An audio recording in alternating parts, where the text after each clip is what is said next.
here's Brody Brazil. You know, in the recent decades that I've been alive, it's never been a surprise to see fast food restaurants doing their own value menus. Like $2 items at Taco Bell, and wasn't it Subway sandwiches that had the $5 footlongs for a certain period of time? Do they still do that? I'm not sure. But the Phoenix Suns have now gotten into their own $2 menu, a variety of items that are available for $2 each every single home game for the NBA basketball team down in Arizona. And it's interesting to see the before and after pricing here. A hot dog used to cost $9. It's now down 77% to $2. A 16-ounce water, $8.50, which is interesting because a 16-ounce fountain soda was only $6.50. Both of those are now $2. Bag of chips and a bag of popcorn, they were $7. They're now $2. The Suns are calling this the most affordable, fan-friendly menu in the NBA. Quite honestly, probably across all professional sports. I don't know how many other teams and leagues are doing something like this, but the Phoenix Suns are kind of making it very obvious.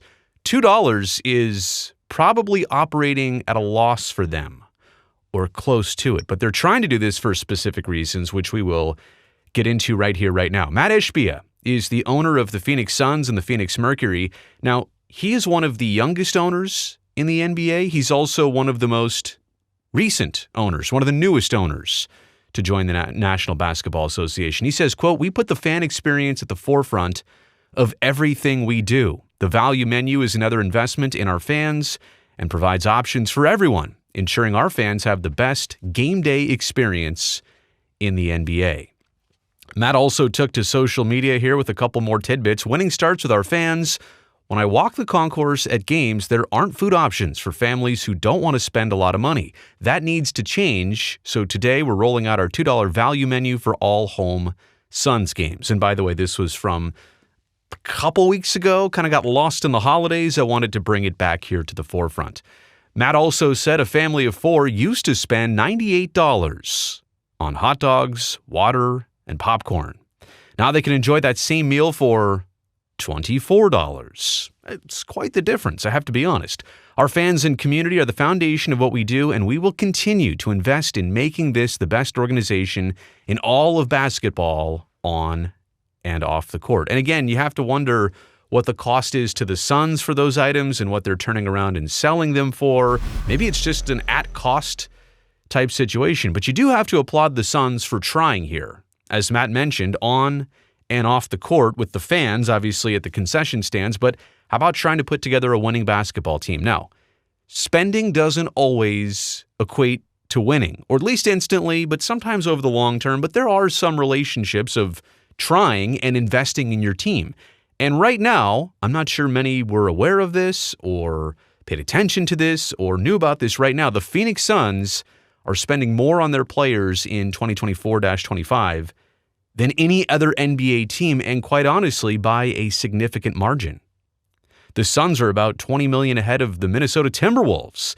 And by the way, Minnesota and Milwaukee, who would have thought that they'd be right up there with a New York team, a Boston team, and the Lakers? And the Phoenix Suns would be the number one spending team in the NBA by far on their players.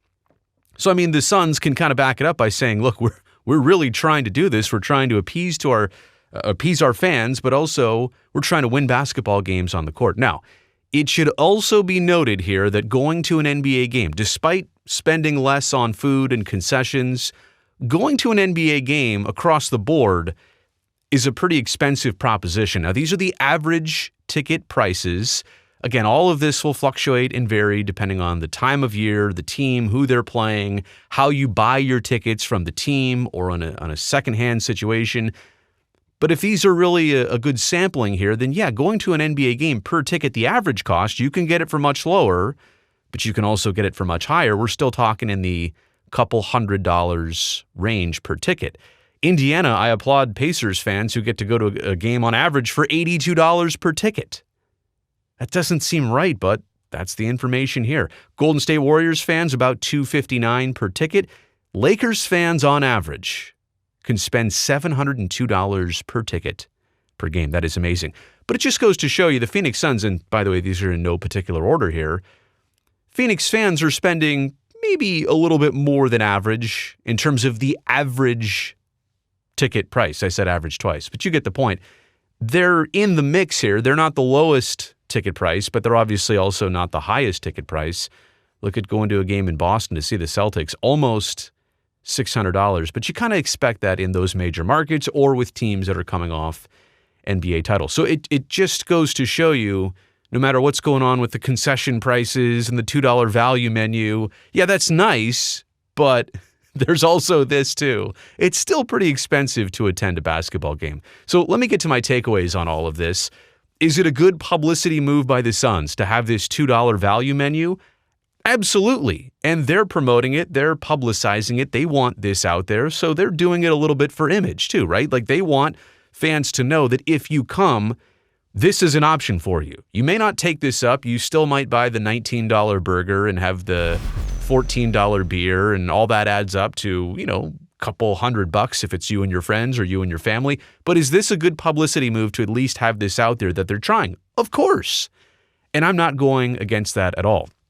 It also creates a new option that's affordable. Like I said, if you still want some of the other really good, intricate food items, and I don't have the menu or the list of items in front of me here at the Footprint Center in downtown Phoenix, but I'm sure there are some pretty elaborate meals and dishes and things that you can have. And there's probably some really good food. I mean, let's just say more than a hot dog and a bag of chips and a bag of popcorn and water and soda. Again, there are higher priced things and they'll remain at those prices. It would have been nice to see some of those come down too, but at least this creates an avenue that's affordable. Like, for example, you have a teenager. Your teenager wants to crush 3 hot dogs and a bag of popcorn and chips and soda. Okay, so add all that up, it's going to be a far different price what it used to be versus what it now is with this $2 value menu. So my point is, even if you were to have one person in your family largely take advantage of the $2 value menu, it makes a difference. It's a new avenue and an option that's affordable. It's not the most nutritious selection of items, shall I say, but I'm not going to hold that against anybody.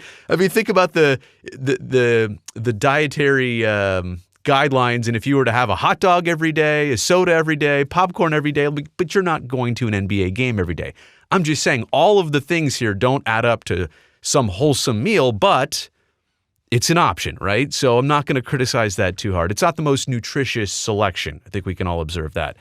The Suns probably won't lose money on this or won't lose anything on this. Maybe they're just not gaining anything on this. Like I said, if you were to approach this from an at-cost situation, maybe they're basically just selling these items at cost and trying to make good on other parts of their business by lowering the cost here. And so, again, I'm highly doubting that they're losing much or any on this. They may not just be making any money on these $2 value menu items. But here's the real thing, and I think this is the part that we'll see how it goes for the rest of this season. Who else might adopt and adapt to something like this? Is this a precedent for other teams in other leagues or in the NBA to also have similar $2 or whatever value menu situations? And I'm sure there are some things out there already existing, good deals to be had on food items at games, right? That's always in the promotional interest of a team. But could it be this widespread that another NBA team or another pro sports team says, hey, we'll do those same 5 or 6 items also at $2 because we appreciate how this goes? And what's the bottom line here? Yes, you're trying to appease fans, but you want them to be happy. You want the fans to be satisfied. You want them to have more of a potential to come back to another game. Or since they didn't spend as much on food that night, maybe they're also more interested in spending on some merchandise options. And look, this is all great. There's no trickery here. They're trying to help the fans in their wallet for one thing, and maybe they'll spend it on something else, or maybe they'll just be happy not spending it anywhere else. But the bottom line is, this is to appease the fans. So is there precedent for other teams?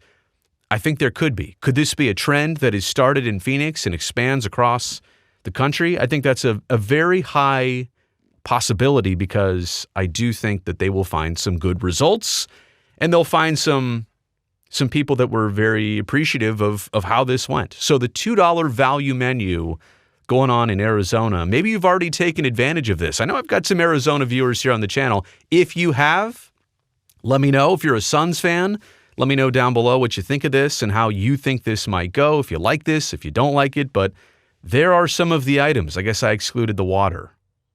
I got the soda on there. But yeah, that's a couple of the items you can get for $2 at any Suns home game for the rest of this year, at least. All right, that's the end of this video. Thumbs up down below. That greatly helps me, this video, and this channel. Also, by the way, don't forget to go down there and hit that subscribe button. That way I can definitely see you back here next time.